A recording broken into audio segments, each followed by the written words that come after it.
안녕하세요, 박재국입니다. 오늘 포스팅할 내용은 보험 임플란트와 보험 틀니에 관한 규정에 대해서 설명을 좀 드릴 것 같아요. 보험 임플란트라고 하면 만 65세 이상 환자한테 임플란트 2개를 저렴한 비용에 해드리는 걸 말합니다. 근데 그 2개라는 게 매년 2개는 아니고요, 평생 2개입니다. 평생 2개를 해드리는 거고, 틀니는 보험 틀니는 역시 만 65세 이상 환자분에서 틀니를 해드리는 겁니다. 이거는 틀니는 한번 하게 되면 7년 뒤에는 다시 또 보험 규정이 가능합니다. 즉 7년 안에 탈이 나면 그냥 비보험이었던 비싼 가격으로 하는 거고요. 그렇지 않으면 한 30% 정도만 내고 70% 할인받은 보험 규정으로 받는 건데 7년에 한 번씩 돼요. 그래서 위턱에 한 번, 아래턱에 한 번 이렇게 보험 규정이 됩니다. 그런데 틀니는 좀 다른 게 있어요. 이가 하나라도, 위턱에 하나라도 남아있으면 부분 틀니라 하고요, 위턱에 하나도 없으면 완전 틀니가 됩니다. 아래도 마찬가지죠. 이가 남아있으면 부분 틀니, 하나도 없으면 완전 틀니, 이렇게 말을 하는데, 부분 틀니를 만들었다가 완전 틀니가 되면 7년이 아니어도 보험 규정에 의해서 완전 틀니를 다시 만들 수 있습니다. 자, 보험 임플란트와 보험 틀니에 대한 규정 설명하고 있는데요, 더 중요한 게 하나 있습니다. 임플란트를 심으려고 하는 쪽, 위턱이든 아래턱이든, 상악이라고 하고 하악이라고 하는데요, 그 중 위턱에 임플란트를 심을 때 위턱에 치아가 하나도 없다, 그러면 보험이 안 됩니다. 그리고 아래쪽에도 이가 하나도 없는데 아래쪽 임플란트 쪽에 심으려고 한다, 보험이 안 됩니다. 치아가 하나라도 남아있어야 돼요. 그게 보험 규정된 룰이 그렇습니다. 다음에 보시는 환자분 케이스랑 연결해서 그 보험 규정을 적용해 보도록 하겠습니다. 자, 이 환자분이 오셨습니다. 여기가 썩고 여기도 썩었어요. 그래서 요 치아 때문에 아파가지고 틀니를 못 쓰시는 겁니다. 어떻게 할까요? 라고 보셨는데요, 옆에 걸 봅니다. 위에 틀니는 불편한 게 없대요, 지금요. 그래서 요것만 해결하면 됩니다. 옆에 것도 뿌리만 남은 것 때문에 얘도 거의 의미가 없고요. 여기도 많이 썩었습니다. 그래서 얘도 곧 오래지 않아 수년 내에 빼게 될 거라 생각을 했고요. 요것도 많이 흔들립니다. 그래서 이 덩어리도 많이 흔들려서 곧 뺄 것 같아요. 그러면 치료방법 어떻게 세울 거냐면, 여기 임플란트를 심습니다. 빼고 임플란트를 심고, 그 다음에 이를 만들어서 틀니를 지지했습니다. 이렇게 쓰고 있다가 몇 년 뒤에 얘네들이 망가지면 여기 임플란트를 또 할 겁니다. 근데 왜 이렇게 하죠? 여기 그냥 지금 쓰고 있다가 나중에 임플란트 하면 되는데 왜 안 되는지를 차근차근 연결을 시켜보도록 하겠습니다. 이 33번 치아를 빼고 틀니를 고쳐 쓰다가 이를 만들고 이렇게 씁니다. 이렇게 쓰다가 나중에 곧 얘가 탈이 나면 여기에 빼고 임플란트를 심고 이를 만든 다음에 그때는 틀니를 완전히 새로 만들 겁니다. 아래를. 왜냐면 이 한 개짜리는 기존 틀니에 맞춰서 수리해서 쓸 수가 있는데요, 여기 5개 정도가 바뀌게 되면 그때는 좀 어렵습니다. 그리고 또 새로 만들어야지만 가능하기 때문에 그때는 5개가 모양이 바뀌면 틀니를 보험 틀니까지 새로 할 겁니다. 그러면 환자분은 보험 임플란트 평생 2개짜리를 여기서 혜택을 받는 거고요, 아래쪽에도 보험 틀니 혜택을 받게 되는 겁니다.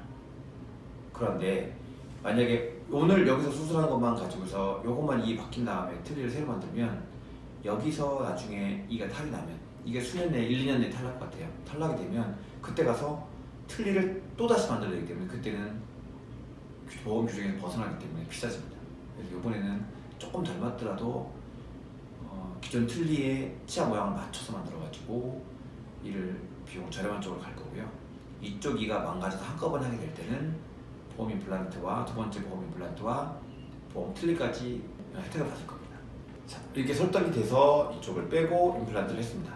만약에 이 임플란트를 안 하고 나 크게 불편한 거 없으니까 당장 그냥 틀니만 수리해서 쓰게 해줘, 그렇게 했다면 틀니를 수리해서 쓰면 다들 비용 적게 들겠죠. 이 비용이 안 들어가면 40만 원 정도 안 들어갈 테니까. 그런데 얘네들이 다 같이 우르르 망가지면 2년 정도 되면 망가질 거예요. 다 망가져서 아파서 빼게 되면 남아있는 치아가 없기 때문에 보험 임플란트 혜택을 못 받는 거예요. 아래쪽 치아에 남아있는 건 없잖아요. 지금 이 뿌리 남은 건 치아가 보이지 않습니다. 그래서 보험이 안 되기 때문에 불편해질 겁니다. 또 하나 차이나는 게 뭐가 있냐면, 위에 틀니는 입 천장이 틀니를 받쳐주는 역할을 해요. 그래서 굉장히 잘 붙어있어요. 떨어질 것 같죠? 아닙니다. 쭉 잘 붙어있습니다. 우리가 차 안에 유리창에 이렇게 붙인 인연 있잖아요. 이렇게 꼬무해가지고 쭉 붙이면 쫙 당겨보면 안 빠지죠. 손톱으로 이렇게 붙이고 고무바퀴를 딱 뛰면 똑 하고 떨어지는데 당기면 안 떨어지잖아요.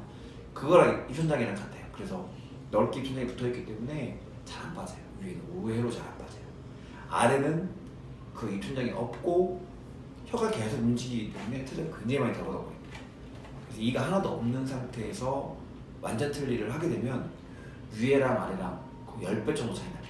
10배라고 하는 거는 수치상으로 10배지 환자가 느끼는 100배 정도 엄청 차이가 큰데 붙어있는 차이가 워낙 많이 나서 아래는 이가 하나도 없는 거랑 있는 거랑 차이가 굉장히 많이 납니다. 근데 이 환자분이 그랬거든요. 나 위에 이가 하나도 없는데 틀니 잘 쓰고 있어. 처음에 그랬었거든요. 그게 무슨 말이냐면 아래도 이가 하나 없어도 잘 쓸 수 있을 것 같아. 환자는 이렇게 생각한단 말이에요. 근데 막상 겪어보면 정말 판이하게 다르거든요. 그렇기 때문에 이쪽에 지금 아파서 오신 이 부분에다가 임플란트를 심어서 틀니를 수레 쓰시고 나중에 이쪽 부분이 망가지면 그때 가서 이쪽에 하나의 두 번째 임플란트를 심고 틀니를 새로 만드는 게 굉장히 유리한 방법입니다. 그렇지 않으면 이가 하나도 없는 상태가 되면 틀니 만들어주면 굉장히 불편하세요. 그렇다고 다시 임플란트를 심으려면 두 개가 다 비보험이 되겠죠. 그러면은 뭐 150만원, 200만원 넘게 차이가 나는 거죠. 이걸 막기 위해서 이쪽 망가진 쪽이 아프다는 쪽에 임플란트를 먼저 심어야 된다 라고 말씀드렸고 환자분이 또 흔쾌히 잘 따라봐 주셔서 심고 오늘의 포스팅 내용을 완성하게 되었습니다. 또 고민할 게 있는데 이쪽 임플란트를 심어서 이를 만들어 놓았잖아요. 이렇게요. 만들었다 생각합시다. 임플란트 심고 그러면 요거는 자기 차는 아니지만 임플란트를 심고 3개월이 지나면 나라에서 이걸 자기 치아 운영해줘요. 그래서 이 치아에 대해서 뭐 깨진 부분을 떼어서 처리하거나 여기 잇몸에 문제 있는 염증을 처리하거나 아프다고 해서 약을 주거나 하는 거는 다 보험 규정이 됩니다. 자기 치아를 인정을 해준다는 거죠. 그렇기 때문에 이 치아를 만들고 3개월만 지나서 얘 망가지면 이쪽 임플란트 하는 건 보험 규정이 됩니다. 그래서 이쪽을 먼저 하자겠습니다. 보험 임플란트 그 다음에 보험 틀니 환자분 대부분 아시는데요. 차이점 나는 게 뭐냐면 치아가 없는 쪽의 임플란트는 보험이 안 되세요. 그리고 틀니는 7년마다 새로 만들 수가 있고 부분 틀니에서 완전 틀니로 넘어가는 것은 또 연도에 관계없이 횟수에 관계없이 바로 또 적용이 됩니다. 그렇게 알고 계시고요. 보험 임플란트와 보험 틀니의 규정에 대해서 정확하게 알고 있고 숙지하고 있으면서 이거를 이 환자분에 대해서 적절히 활용해서 환자분한테 유리한 쪽으로 설명할 수 있는 치과 어딘지 아시겠죠? 박재욱 치과입니다. 저희가 잘 설명하고 있었고요. 이 환자분은 딱 답이 한 가지밖에 안 나오더라고요. 정확하게. 그래서 너무 특이한 경우라서 룰에 대한 설명도 할 겸 이 케이스 끌고 와서 오늘 설명해 보았습니다. 이해됐으면 하고요. 궁금한 거 있으면 또 찾아주실 때가 어딘지 아시겠죠? 박재욱 치과입니다. 박재욱 연합치과. 네, 감사합니다.